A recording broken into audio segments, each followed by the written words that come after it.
प्यारे साथियों, आज की इस वीडियो में हम फिजिक्स का एक महत्वपूर्ण टॉपिक देखेंगे साथियों। वर्क पावर एनर्जी मतलब कार्य, शक्ति और ऊर्जा। इसके बारे में हम आज एमसीक्यू देखेंगे साथियों, जो हर एक प्रतियोगी परीक्षा के लिए इम्पोर्टेंट है साथियों। तो आइए बढ़ते हैं बिना देरी किए हुए क्वेश्चन की ओर। इससे पहले आप लोग चैनल पर नए हैं साथियों तो सब्सक्राइब जरूर कीजिएगा, अपने दोस्तों के साथ शेयर कर दीजिए। यह साथियों यह तीसरा वीडियो है फिजिक्स का, बेहतरीन सीरीज चला रहे हैं उसका, जिसमें हमने पहला में यूनिट एंड डायमेंशन पढ़ लिए और दूसरा पढ़ लिए हैं लॉ ऑफ मोशन, ठीक ना। तो यह दो को पढ़ लिए हैं, अब तीसरा वर्क पावर एनर्जी पढ़ेंगे। इससे संबंधित एमसीक्यू देखेंगे साथियों। बढ़ते हैं पहला क्वेश्चन की ओर। पहला क्वेश्चन क्या है, जब कोई पिंड मुक्त रूप से पृथ्वी की ओर गिरता है तो इसकी कुल ऊर्जा क्या रहती है? अचर रहती है। कैसी रहती है? अचर रहती है। यही इसका आंसर हो जाए। दूसरा क्वेश्चन की ओर बढ़ते हैं। महासागरीय तापीय ऊर्जा का कारण है, क्या हो जाएगा कारण? महासागर में विभिन्न स्तरों पर ताप में अंतर, यही इसका आंसर हो जाएगा। तीसरा क्वेश्चन की ओर बढ़ते हैं। तीसरा क्वेश्चन क्या है कि सौर कुकर मतलब साथियों सोलर कुकर की बात कर रहा है, का कौन सा भाग पौधा घर प्रभाव के लिए उत्तरदायी है? तो क्या हो जाएगा? कांच की सीट, यही इसका आंसर हो जाएगा। अगला क्वेश्चन की ओर बढ़ते हैं। पवन चक्की में उत्पन्न ऊर्जा, पवन चक्की में उत्पन्न ऊर्जा किस पर निर्भर करती है साथियों? पवन के वेग पर निर्भर करती है, यही इसका आंसर हो जाएगा। नेक्स्ट क्वेश्चन की ओर बढ़ते हैं। क्वेश्चन नंबर 5 क्या है? क्वेश्चन नंबर 5 में किसी जल विद्युत शक्ति संयंत्र में अधिक विद्युत शक्ति उत्पन्न की जा सकती है यदि जल अधिक ऊंचाई से गिराया जाए, क्योंकि क्या हो जाएगा साथियों? विद्युत उत्पन्न करने के लिए अधिक स्थितिज ऊर्जा उपलब्ध हो जाती है, यही इसका आंसर हो जाएगा। नेक्स्ट क्वेश्चन की ओर बढ़ते हैं। क्वेश्चन नंबर 6 में क्या है साथियों? क्या है? पवन शक्ति के संदर्भ में असत्य प्रकथन का चयन कीजिए। असत्य का यानी कि गलत हमें देखना है। तो पहला ऑप्शन क्या है? खुले स्थानों पर न्यूनतम पवन ऊर्जा की अपेक्षा की जाती है, तो बिल्कुल यह तो सही है। दूसरा ऑप्शन क्या है? अधिक ऊंचाई वाले स्थानों पर पवनों की स्थितिज ऊर्जा पवन शक्ति का स्रोत होती है, तो यह गलत हो जाएगा, यही इसका आंसर। गलत चुनने के लिए बोल रहा है, तो यही इसका आंसर हो जाएगा। क्वेश्चन नंबर 7 क्या है? निम्नलिखित में कौन ऊर्जा का मात्रक नहीं है? तो कौन ऊर्जा का मात्रक नहीं है साथियों? इसका सही आंसर क्या हो जाएगा? इसका सही आंसर हो जाएगा किलोवाट, यही इसका आंसर हो जाएगा। नेक्स्ट क्वेश्चन क्या है? बांध के संग्रहित जल में कैसी ऊर्जा रहती है? स्थितिज ऊर्जा होती है, यही इसका आंसर हो जाएगा। अगला क्वेश्चन क्या है? क्वेश्चन नंबर 9 कोई कार किसी समतल सड़क पर त्वरित होकर अपने प्रारंभिक वेग का 4 गुना वेग प्राप्त कर लेती है। इस प्रक्रिया में कार की स्थितिज ऊर्जा क्या रहेगी? परिवर्तित नहीं होती, यही इसका आंसर हो जाएगा, परिवर्तित नहीं होती। अगला क्वेश्चन क्या है? किसी पिंड पर किया गया कार्य निम्नलिखित में किस पर निर्भर नहीं करता? किस पर निर्भर नहीं करता है? पिंड का प्रारंभिक वेग पर निर्भर नहीं करता है। नेक्स्ट क्वेश्चन की ओर बढ़ते हैं। अगला क्वेश्चन क्या है? एक पिंड h ऊंचाई से गिर रहा है, h/2 ऊंचाई से गिरने के पश्चात इसमें होगी, क्या होगी साथियों? तो स्थितिज ऊर्जा क्या हो जाएगी? स्थितिज ऊर्जा आधी हो जाएगी और गतिज ऊर्जा भी आधी हो जाएगी, यही इसका आंसर हो जाएगा 11 के बाद बढ़ते हैं क्वेश्चन नंबर 12 क्या है? ऋणात्मक कार्य के प्रकरण में बल और विस्थापन के बीच का कोण कितना होगा? 180 डिग्री। जब कभी कहे ऋणात्मक कार्य, इसके जो है प्रकरण में जो है बल और विस्थापन के बीच का कोण कितना हो जाएगा? 180 डिग्री, ठीक। क्वेश्चन नंबर 13 10 केजी द्रव्यमान के लोहे तथा 3.5 केजी द्रव्यमान के एल्यूमिनियम के गोलों के व्यास समान है। दोनों गोले किसी मीनार से एक साथ गिराए जाते हैं, तब वे भूतल से 10 मीटर ऊंचा 10 मीटर ऊपर होते हैं, तब इनके समान होते हैं या होती हैं। क्या हो जाएगा इसके समान? त्वरण जो है इसका सही आंसर हो जाएगा। नेक्स्ट क्वेश्चन की ओर बढ़ते हैं। अगला क्वेश्चन 14 क्या है? कोई लड़की अपनी पीठ पर 3 केजी द्रव्यमान का बस्ता उठाए किसी समतल सड़क पर 300 मीटर की दूरी तय करती है। उसके द्वारा गुरुत्वाकर्षण बल के विरुद्ध किया जाने वाला कार्य होगा, क्या होगा? 0 जूल होगा, यही इसका आंसर हो जाएगा। नेक्स्ट क्वेश्चन की ओर बढ़ते हैं। 15 नंबर, ऊपर उठाए गए हथौड़े के पास क्या होता है? तो क्या होता है साथियों? स्थितिज ऊर्जा होता है, यही इसका आंसर हो जाएगा 15 का। नेक्स्ट क्वेश्चन की ओर बढ़ते हैं। Question number 16। 16 में क्या है साथियों? 16 में क्या है कि साइकिल की सवारी करते समय निकलने वाली ऊर्जा निम्न में से किसका रूप नहीं होता है? किसका रूप नहीं होता है साथियों? तो इसमें जो है इसका सही आंसर क्या हो जाएगा? रासायनिक ऊर्जा का रूप नहीं होता है, यही इसका आंसर हो जाएगा। 17 नंबर क्वेश्चन क्या है? जब किसी संकुचित संलिंगिक को छोड़ा जाता है तो स्थितिज ऊर्जा को किस ऊर्जा में परिवर्तित करती है? तो किस ऊर्जा में परिवर्तित करती है साथियों? तो गतिज ऊर्जा में परिवर्तित करते हैं। नेक्स्ट क्वेश्चन क्या है? Question number 18। क्वेश्चन नंबर 18 कि पृथ्वी के चारों ओर एक पूरा चक्कर लगाने में चंद्रमा द्वारा किया गया कार्य निम्नलिखित में से किसके बराबर होगा? तो 0 के बराबर हो जाएगा। नेक्स्ट क्वेश्चन 19, यदि किसी वस्तु का वेग इसके प्रारंभिक वेग से दुगुना हो जाता है तो इसकी गतिज ऊर्जा इसकी प्रारंभिक गतिज ऊर्जा का n गुना हो जाती है। तो n का मान कितना है? देखिए, यदि प्रारंभिक वेग दुगुना हो रहा है तो गतिज ऊर्जा चौगुनी हो जाएगी, यही इसका आंसर हो जाएगा। नेक्स्ट क्वेश्चन की ओर बढ़ते हैं। Question number 20। क्वेश्चन नंबर 20 क्या है? किसी वस्तु के ऊंचाई से गिरने पर उनकी स्थितिज ऊर्जा का और गतिज ऊर्जा का क्या होता है? तो उसके जो है गिरने पर जो है साथियों इसकी स्थितिज ऊर्जा कम हो जाती है और गतिज ऊर्जा बढ़ जाती है, यही इसका आंसर हो जाएगा। नेक्स्ट क्वेश्चन की ओर बढ़ते हैं। अगला है क्वेश्चन नंबर 21। उद्योगों में प्रयुक्त शक्ति की इकाई है। तो उद्योगों में हॉर्स पावर का उपयोग होता है HP का, ठीक ना?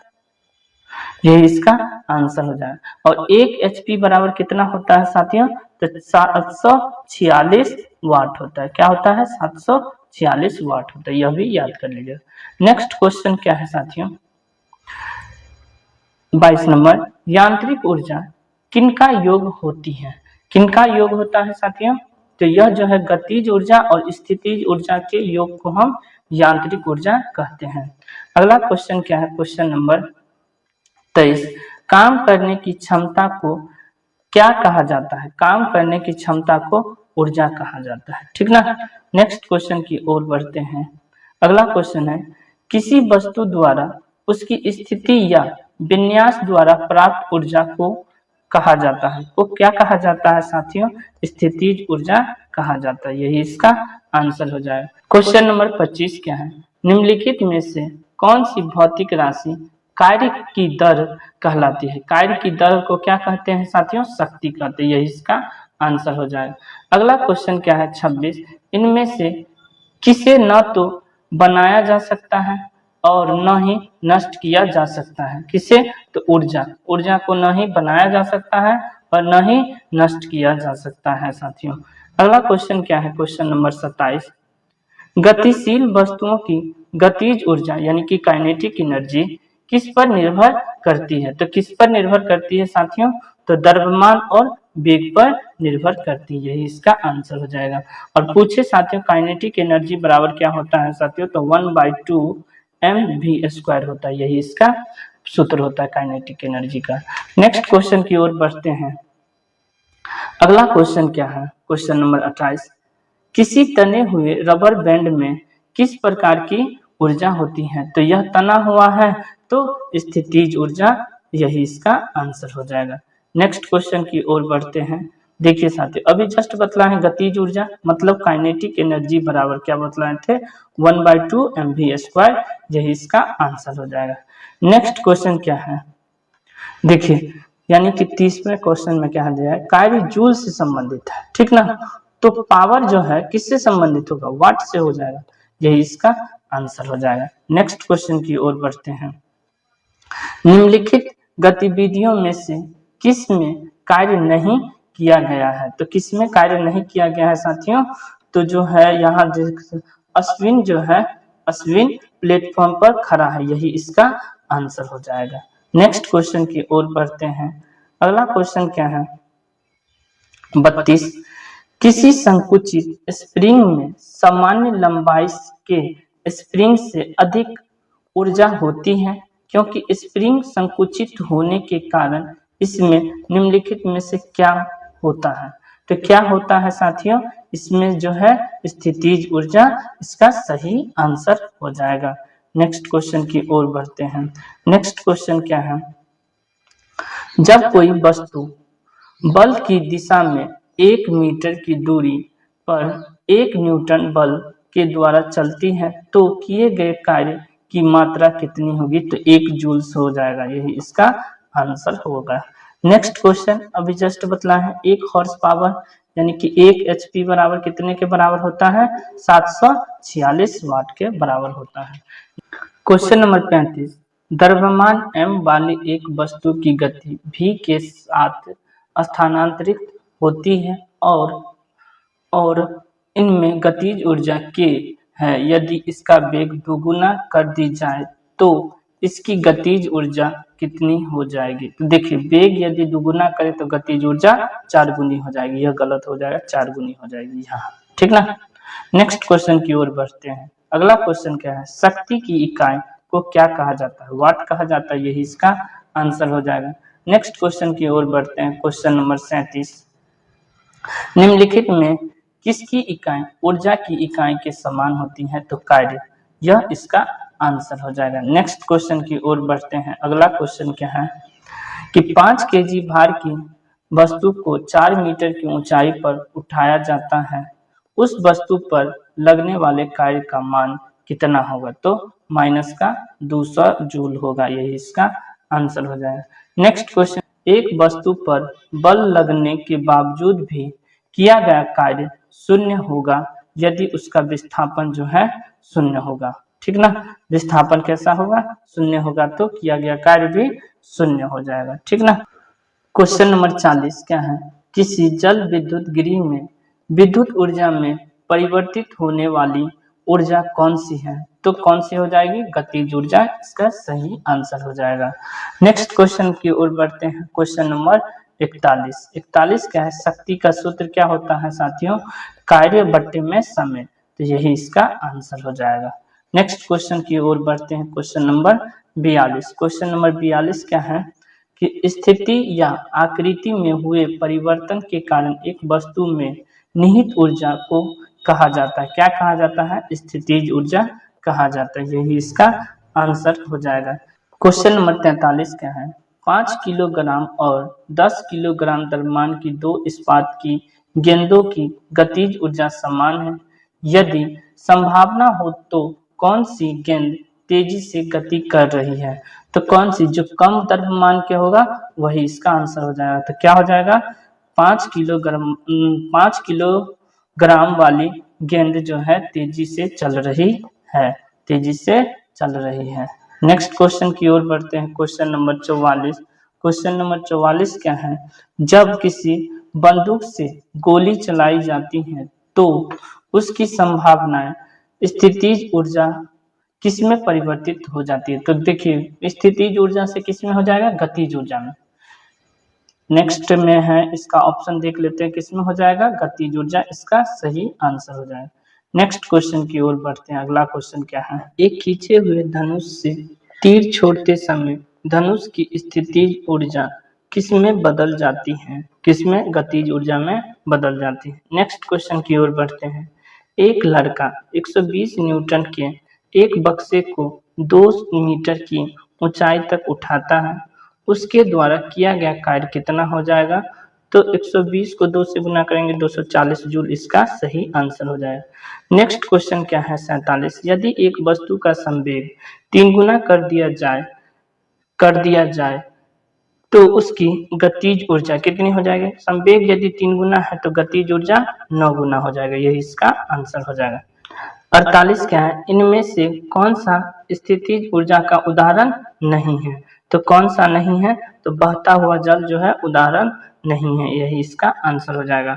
48 के बाद 49 की ओर बढ़ते हैं। अगला 49 क्या है, निम्न में से कौन अधिक काम कर सकता है? कौन अधिक काम कर सकता है? तो बंदूक की एक चलती हुई गोली यह अधिक काम कर सकता है। क्वेश्चन नंबर 50 का है, गतिज ऊर्जा और स्थितिज ऊर्जा को सम्मिलित रूप से कहा जाता है, क्या कहा जाता है? यांत्रिक ऊर्जा कहा जाता है। नेक्स्ट क्वेश्चन की ओर बढ़ते हैं। क्वेश्चन नंबर 51 क्या है, कार्य करने में मानव शरीर द्वारा प्रयुक्त ऊर्जा होती है कैसे? स्थितिज ऊर्जा होती है, यही इसका आंसर हो जाएगा। नेक्स्ट क्वेश्चन, एक प्रयुक्त बल तथा पिंड का विस्थापन एक दूसरे से 90 डिग्री पर बनता हो तो किया गया कार्य होगा, क्या होगा? किया गया कार्य 0 जूल होगा, यही इसका आंसर होगा। नेक्स्ट क्वेश्चन की ओर बढ़ते हैं। क्वेश्चन नंबर 53 क्या है, आकार में बदलाव के कारण शरीर द्वारा प्राप्त ऊर्जा को कहा जाता है, क्या कहा जाता है? प्रत्यास्थ स्थितिज ऊर्जा कहा जाता है, यही इसका आंसर हो जाएगा। नेक्स्ट क्वेश्चन की ओर बढ़ते हैं। क्वेश्चन नंबर 54, क्वेश्चन नंबर 54 क्या है साथियों, 1 किलोग्राम वाट घंटा 1 किलोग्राम वाट घंटा बराबर होता है, कितना होता है? 36 गुने 10 के पावर 5 जूल के बराबर होता है। या फिर इसी को क्या कहेगा मालूम है साथियों, 3.6 गुने 10 के पावर 6 जूल कहलाता है, यह हो जाएगा। ठीक है, और 1 किलोवाट घंटा को ही क्या कहते हैं? 1 जूल का 1 यूनिट कहते हैं, क्या कहते हैं? 1 यूनिट कहते हैं, 1 यूनिट कहते हैं, यह भी याद कर लीजिएगा। नेक्स्ट क्वेश्चन की ओर बढ़ते हैं। अगला क्वेश्चन क्या है 55 क्या है, जब 2 लोचदार पिंड आपस में जोर से टकराते हैं तो क्या होता है? दोनों पिंड दोबारा अपनी प्रारंभिक आकृति प्राप्त करने के लिए शुरू हो जाते हैं, यही इसका आंसर हो जाएगा। क्वेश्चन नंबर 56 क्या है, बल एवं विस्थापन दोनों सदिश राशि हैं, तो कार्य जो बल और विस्थापन का गुणनफल है वह होगा, तो कार्य क्या है? कार्य एक अदिश राशि है, बिल्कुल सही आंसर यही होगा। क्वेश्चन नंबर 57, किसी पिंड का गतिज ऊर्जा 4 गुनी हो गई है, इसके नए संवेग का मान हो जाएगा, क्या हो जाएगा? जो है प्रारंभिक संवेग का आधा, यानी कि 2 गुना, प्रारंभिक संवेग से 2 गुना हो जाएगा। ठीक, नेक्स्ट क्वेश्चन की ओर बढ़ते हैं। नेक्स्ट क्वेश्चन क्या है 58 क्या है, यदि किसी गतिमान वस्तु का संवेग p एवं द्रव्यमान m हो तो p एवं m पदों में गतिज ऊर्जा का मान होगा, क्या होगा? p² 2m हो जाएगा, यही इसका आंसर। नेक्स्ट क्वेश्चन की ओर बढ़ते हैं। अगला क्वेश्चन क्या है, एक हल्के एवं एक भारी पिंड की गतिज ऊर्जा समान है, किसका संवेग अधिक होगा? जो भारी होगा उसी का संवेग, तो भारी पिंड का संवेग अधिक होगा। नेक्स्ट क्वेश्चन की ओर बढ़ते हैं। क्वेश्चन नंबर 60 क्या है, एक ट्रक तथा एक कार समान गतिज ऊर्जा के साथ गतिशील है, उन्हें रोकने के लिए अगर बल प्रयुक्त किया जाता है तो वह जो है दोनों ही ठहरने के पूर्व एक समान दूरी तय करेंगे, यही इसका आंसर हो जाएगा।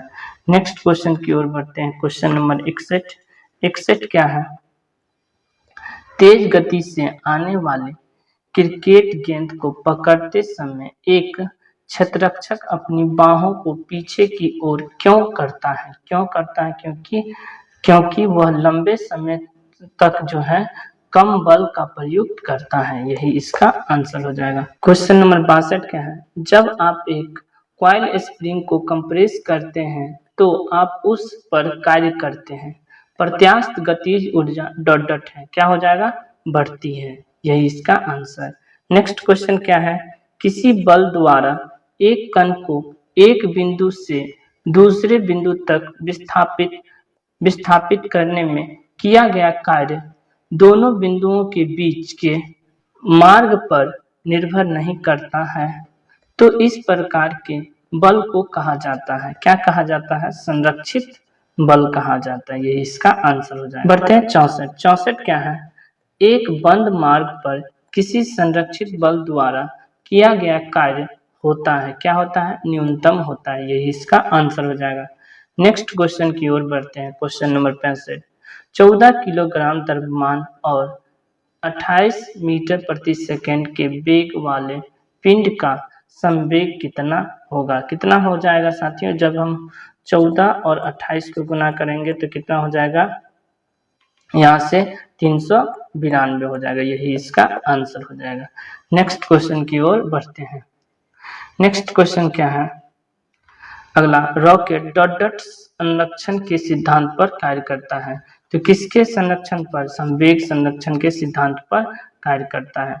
नेक्स्ट क्वेश्चन क्या है? सरसेट संवेग को किसके गुणनफल के रूप में व्यक्त किया जाता है? तो संवेग बराबर क्या होता है? P बराबर क्या होता है? ma होता है, mv होता है, mv होता है। यही इसका आंसर हो जाएगा। द्रव्यमान और वेग के गुणनफल को क्या कहते हैं? संवेग कहते हैं। ठीक ना। अगला साथियों क्या हो जाएगा? 68 नंबर, किसके अनुरूप वस्तु की गतिज ऊर्जा में वृद्धि होती है? तो किसके अनुरूप जो है वस्तु की गतिज ऊर्जा में वृद्धि होती है? तो गति के कारण ही गतिज ऊर्जा में वृद्धि होती है। इस वीडियो का लास्ट क्वेश्चन है साथियों, क्या है? अपेक्षिता का सिद्धांत इनमें से किस वैज्ञानिक ने प्रस्तुत किया? तो कौन किए थे? अल्बर्ट आइंस्टीन ने इसे प्रस्तुत किए थे। तो यह आज की इस वीडियो में हमने साथियों टोटल जो है 1 से लेकर 69 तक सवाल देखे हैं।